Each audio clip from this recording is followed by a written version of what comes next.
Hello everyone. तो last class तक हमने शुगर तक पढ़ लिया था। Today we will starting with nucleosides and nucleotides. Nucleosides या न्यूक्लियोटाइड्स क्या है बेटा? Nucleosides and nucleotides are basically the substances या द पार्ट्स जिसकी वजह से हमारा डीएनए एंड आरएनए बना होता है। ठीक है। So DNA is made up of three things, three parts हम कह सकते हैं, which is first is the sugar, second is the nitrogenous base and third one is the phosphate. ठीक है। तो इनमें से जो शुगर, नाइट्रोजनस बेस और फॉस्फेट है, यही तीन मिला के हमें न्यूक्लियोसाइड्स और न्यूक्लियोटाइड्स देते हैं। कैसे? तीन चीज़ें हैं, nitrogenous base, sugar and phosphate. सबको थोड़ा इंडिविजुअली देख लेते हैं। First is nitrogenous base. Nitrogenous base क्या है? सिंपली बात करें, आपको एसिड और बेस पता होगा क्या होता है। तो ऐसे बेसिस जिसमें नाइट्रोजन प्रेजेंट होता है, nitrogen containing bases are nitrogenous base, as simple as that. ठीक है। बहुत ज़्यादा डीप में आपको नहीं जाना है। ठीक है। तो ऐसे बेसिस जो कि जिनमें नाइट्रोजन प्रेजेंट होता है, those are known as nitrogen containing bases या नाइट्रोजनस बेसिस। ठीक है। Now these nitrogenous bases are further of two types, purine and pyrimidine. Purine and pyrimidine में क्या फ़र्क है? Purine is two ring structure. ठीक है। इनमें प्यूरिन्स के स्ट्रक्चर में दो रिंग प्रेजेंट होता है, पायरिमिडीन में एक ही रिंग प्रेजेंट होता है। ठीक है। तो हम कह सकते हैं कि purines are larger than pyrimidines. ठीक है। या फिर और अगर पार्टिकुलरली कहें तो प्यूरिन में 9 कार्बन स्ट्रक्चर प्रेजेंट होता है, पायरिमिडीन में 7 कार्बन स्ट्रक्चर प्रेजेंट होता है। ठीक है। स्ट्रक्चर को के पीछे आपको नहीं जाना है। ठीक है। बस आपको इतना ध्यान रखना है किसमें क्या प्रेजेंट होता है। Now purine is further made up of, purine further contains adenine and guanine. Purine के अंदर दो नाइट्रोजनस बेसिस आते हैं, एडेनिन एंड गुआनिन। ठीक है। सबको उसके कैपिटल लेटर से ही डिनोट किया जाता है। वाइल पायरिमिडीन की बात करें तो it contains cytosine, thymine and uracil. ठीक है। Cytosine, thymine and uracil. अब देखो, यहाँ तक हो गया। अगर हम डीएनए की बात करें, ठीक है, तो डीएनए में जो नाइट्रोजनस बेसिस प्रेजेंट है that is adenine, thymine, guanine and cytosine. ठीक है। वाइल, तो ये यूरासिल क्या काम कर रहा है भाई? तो यूरासिल क्या करता है, इन आरएनए, आरएनए में ये जो थाइमीन है इसको ये यूरासिल रिप्लेस कर देता है। तो in RNA the nitrogenous bases are adenine, uracil, guanine and cytosine. ठीक है। चलो नेक्स्ट आगे बात करते हैं शुगर की। तो in our DNA and RNA 5 carbon ribose sugar is present. ठीक है, sorry, 5 carbon deoxyribose sugar is present. या और 5 कार्बन है इसीलिए हम पेंटोज शुगर कहते हैं। तो पेंटोज शुगर प्रेजेंट होता है। कैसे? This is the structure of a sugar. This is the first carbon, second carbon, third carbon, fourth carbon and this is the fifth carbon. ठीक है। ये दो मैंने स्ट्रक्चर बना रखे हैं, ऑलमोस्ट सिमिलर है लेकिन एक जगह पे डिफरेंस है। क्या आपको वो डिफरेंस पता चल रहा है? यहाँ देखिए, एट द सेकेंड कार्बन। ठीक है। एट द सेकेंड कार्बन यहाँ पे H प्रेजेंट है, वाइल यहाँ पे OH प्रेजेंट है। ठीक है। तो क्योंकि इसमें ऑक्सीजन एब्सेंट है, that is why this sugar is termed as deoxyribose sugar. और वहीं क्योंकि यहाँ पे ऑक्सीजन प्रेजेंट है, this is known as ribose sugar. ठीक है। तो अब फर्क क्या हो जाएगा बेटा? क्यों हम पढ़ रहे हैं ये राइबोज और डीऑक्सीराइबोज? डीएनए का फुल फॉर्म क्या होता है? DNA is deoxyribo nucleic acid. ठीक है। डीएनए का full form deoxyribo nucleic acid. तो उसमें कौन सा शुगर प्रेजेंट होगा? डीऑक्सीराइबो शुगर प्रेजेंट होगा। आरएनए का full form ribo nucleic acid. तो उसमें कौन सा शुगर प्रेजेंट होगा? राइबोज शुगर प्रेजेंट होगा। ठीक है। Clear?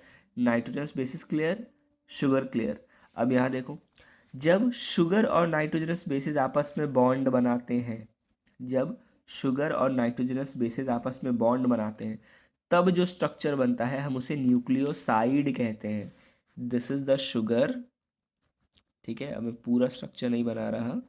This is the sugar, और इस शुगर के साथ जब कोई नाइट्रोजनस बेस, चाहे वो एडेनिन हो, गुआनिन हो, साइटोसिन हो या थाइमिन हो, अगर कोई नाइट्रोजनस बेस अगर बॉन्ड बनाता है, then that is known as nucleoside. और कौन सा बॉन्ड बनेगा? This bond is known as glycosidic bond. कौन सा बॉन्ड बनता है भाई? ग्लाइकोसाइडिक बॉन्ड बनता है। ठीक है, तो अगर एडेनिन के साथ शुगर बन रहा है then it will form adenoside. Guanine के साथ शुगर बॉन्ड बना रहा है, it will be known as guanoside. ठीक है, थाइमिन के साथ तो थाइमोसाइड, साइटोसिन के साथ साइटोसाइड, एट्सेट्रा एट्सेट्रा। ठीक है, अब देखो, इस न्यूक्लियोसाइड के साथ साथ अगर एक फॉस्फेट आ जाए, यानी कि शुगर, नाइट्रोजनस बेस और साथ में अगर फॉस्फेट आ जाए, तो जो स्ट्रक्चर बनता है दैट इज अ न्यूक्लियोटाइड। ठीक है, तो क्या बनता है? That forms a nucleotide. ये एक न्यूक्लियोसाइड था, ये दूसरा न्यूक्लियोसाइड है। ठीक है, अब ये दोनों न्यूक्लियोसाइड अगर फॉस्फेट के साथ जुड़ जाएं, ठीक है, तो this will be known as a nucleotide.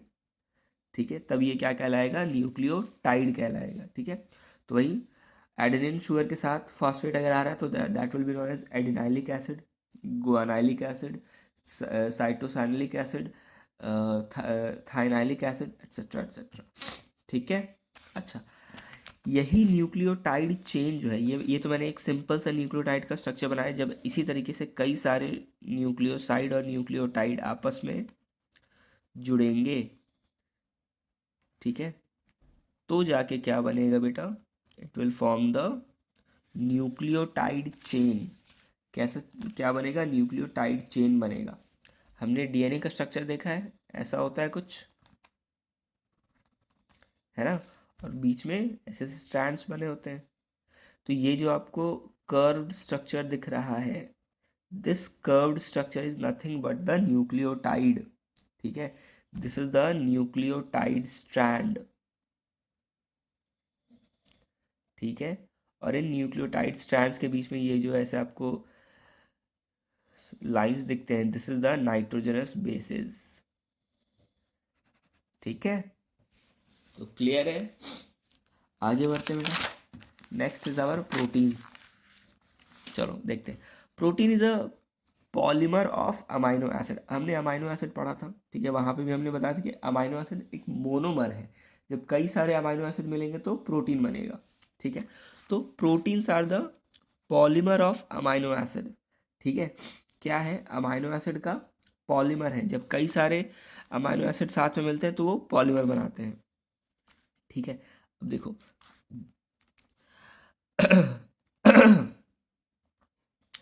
अब ये जो अमाइनो एसिड है वो एक पॉलीपेप्टाइड है। पॉलीपेप्टाइड का क्या मतलब है? कि अमाइनो एसिड पेप्टाइड बॉन्ड के थ्रू जुड़ता है। दो अमाइनो एसिड के बीच में पेप्टाइड बॉन्ड बनता है। कैसे बनता है भाई? तो पेप्टाइड बॉन्ड क्या है? देखो, this is N amino acid. Amino acid में क्या क्या प्रेजेंट है? कार्बन चेन प्रेजेंट है, कार्बोक्सिलिक एसिड प्रेजेंट है, और एक NH2 ग्रुप प्रेजेंट होता है। ये हमने पहले पढ़ा था अमाइनो एसिड में। ठीक है, तो दो अमाइनो एसिड्स हैं। ठीक है, जब ये दोनों अमाइनो एसिड जुड़ेंगे तो क्या होगा? इस एक नाइट्रोजन से एक हाइड्रोजन और इस कार्बन से एक OH आपस में ज्वाइन करके रिलीज हो जाते हैं in the form of H2O। ठीक है, ये यहाँ से OH और ये यहाँ से H दोनों मिलके H2O बना के यहाँ से हट जाएगा और नाइट्रोजन और कार्बन में डायरेक्ट बॉन्ड बॉन्ड बन जाएगा। तो ये जो बॉन्ड बन रहा है बेटा, this is the peptide bond. ठीक है, this is the peptide bond. तो प्रोटीन्स के बीच में कैसा बॉन्ड होता है भाई? पेप्टाइड बॉन्ड प्रेजेंट होता है। ठीक है, अब प्रोटीन का फंक्शंस क्या क्या है भाई? It helps in the tissue growth and repair, transport nutrients across cell membrane, act as intercellular ground substance, act as antibodies. कुछ कुछ हॉर्मोन्स भी होते हैं सच एज इंसुलिन। ठीक है, हॉर्मोन्स में प्रोटीनिशियस हार्मोन इंसुलिन हमने पढ़ रखा है जब हमने एंडोक्राइन सिस्टम पढ़ा था।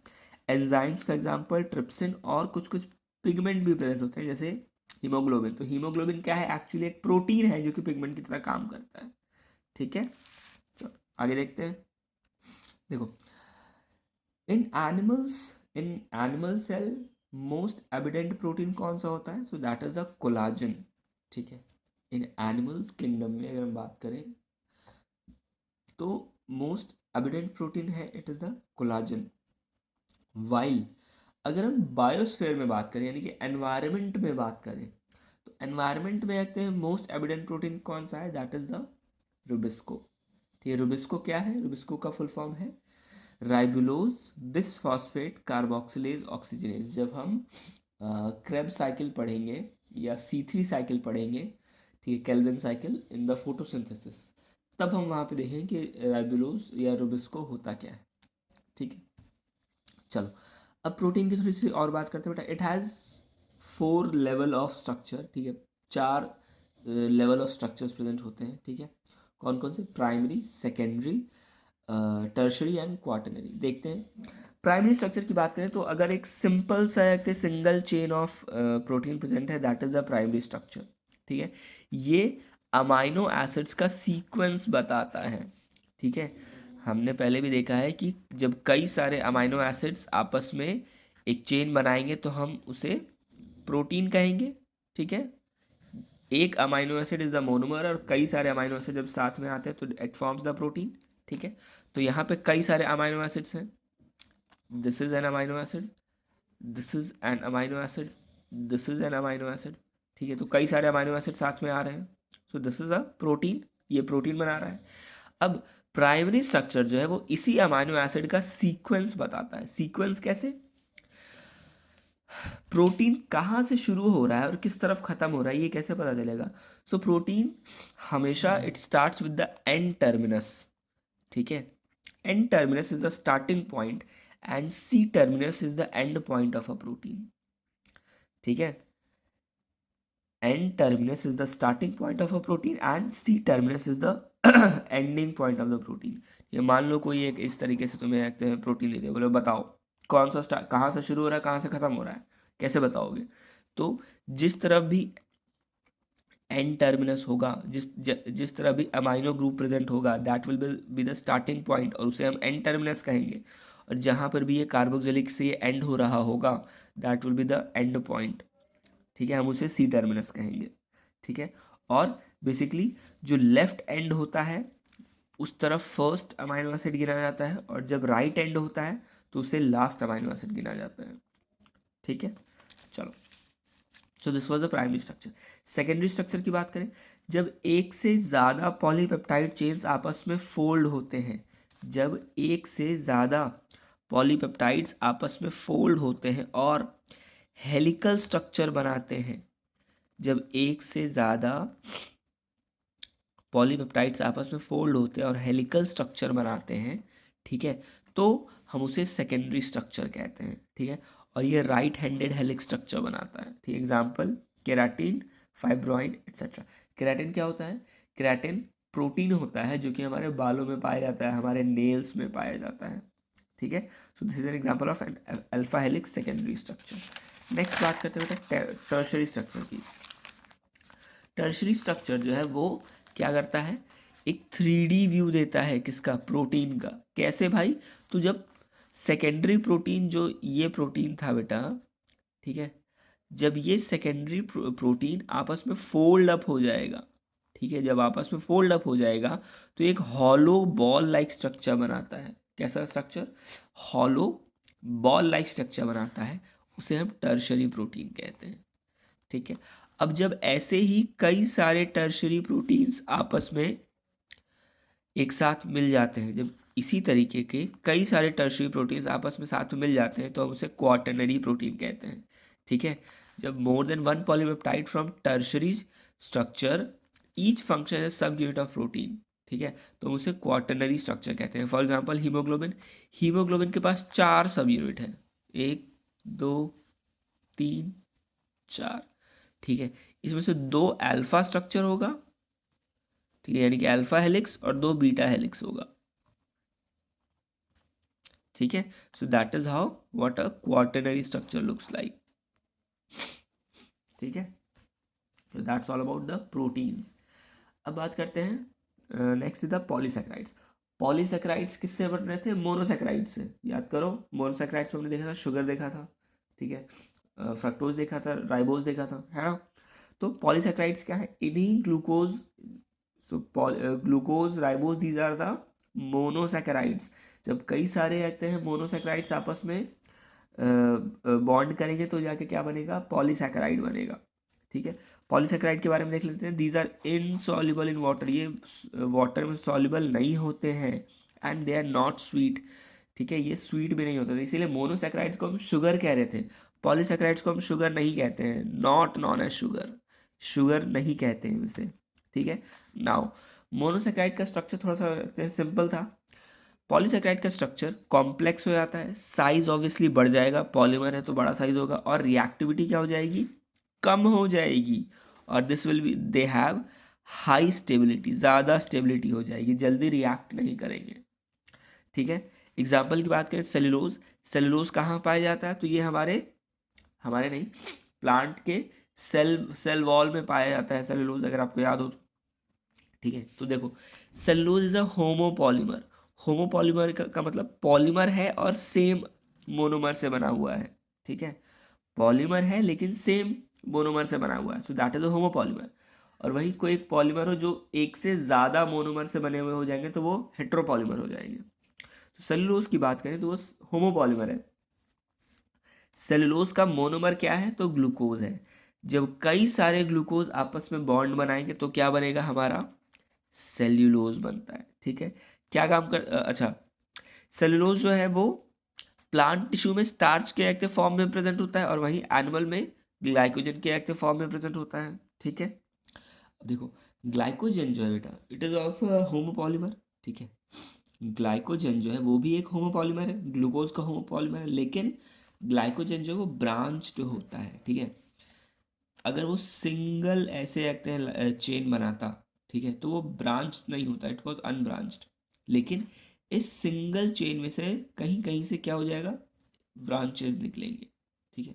सो this is the branched homopolymer, ठीक है। देखो this was the single chain of glucose, ठीक है, this was single chain of glucose, इस सिंगल चेन ऑफ ग्लूकोज से यहाँ अचानक से एक ब्रांच निकल रही है, ठीक है, ठीक है। So this is an example of a glycogen bond, ठीक है, ये ग्लाइकोजन का एग्जांपल है, ऐसे ग्लाइकोजन का स्ट्रक्चर इस तरीके से बनता है, ठीक है। और क्या कौन कौन से आते हैं एग्जाम्पल्स गिवन है आपके एनसीईआरटी में, आते हैं इन्यूलिन का एग्जाम्पल गिवन है, ठीक है, ये इंसुलिन नहीं है, दिस इज इन्यूलिन, ठीक है, ये फ्रक्टोज का पॉलीमर होता है, ठीक है, इन्यूलिन जो है वो फ्रक्टोज का पॉलीमर होता है। उसी तरह काइटिन, काइटिन कहाँ प्रेजेंट होता था, काइटिन फंगस के कहते हैं सेल वॉल में प्रेजेंट होता है, साथ ही साथ जितने भी आर्थ्रोपॉड्स थे, आर्थ्रोपॉड्स के एक्सोस्केलेटन में भी प्रेजेंट होता था, ठीक है। काइटिन किसका, it is also a homopolymer, किसका पॉलीमर है, of N acetyl glucosamine, short form NAG, N acetyl glucosamine, this is the monomer, और इसका पॉलीमर क्या बनता है, इट फॉर्म्स द काइटिन, ठीक है। बट आपको स्ट्रक्चर के पीछे नहीं जाना है फिलहाल के लिए, आपको बस याद रखना है कि इसका पॉलीमर क्या है, ठीक है। नेक्स्ट बात करते हैं स्टार्च की। हमने एक बात की थी कि प्लांट्स में ग्लूकोज जो है वो स्टार्च के फॉर्म में स्टोर होता है। अच्छा, स्टार्च जो है वो हेलिकल सेकेंडरी स्ट्रक्चर बनाता है, सेकेंडरी स्ट्रक्चर ऑफ प्रोटीन हमने पढ़ा था, हेलिकल स्ट्रक्चर बन रहा था, ठीक है।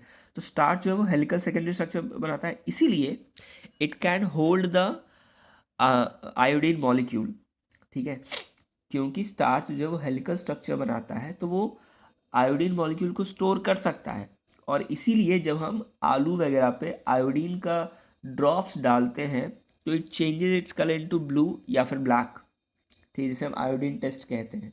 तो आलू में स्टार्च है, अगर हम उसमें आयोडीन डालते हैं तो वो ब्लू या ब्लैक कलर का हो जाता है, लेकिन वही अगर सेलुलोज के ऊपर अगर हम ऐसा आयोडीन टेस्ट करेंगे तो वो ब्लू ब्लैक में नहीं चेंज होगा, क्यों, क्योंकि सेलुलोज में हेलिकल स्ट्रक्चर नहीं बनता है, इसलिए it can not hold the iodine molecules, ठीक है।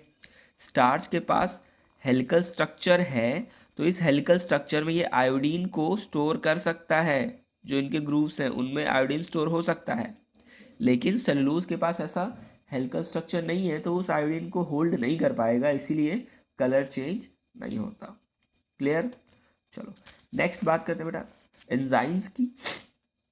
एंजाइम्स क्या है, these are the biological catalyst, catalyst का क्या काम होता है, रिएक्शन में हेल्प करना, ठीक है, रिएक्शन में पार्टिसिपेट नहीं करना, रिएक्शन में हेल्प करना और रिएक्शन के स्पीड को बढ़ा देना, ठीक है, रिएक्शन के स्पीड को बढ़ा देना, ठीक है। तो एंजाइम्स क्या करते हैं, it influences the speed of biochemical reactions, ठीक है।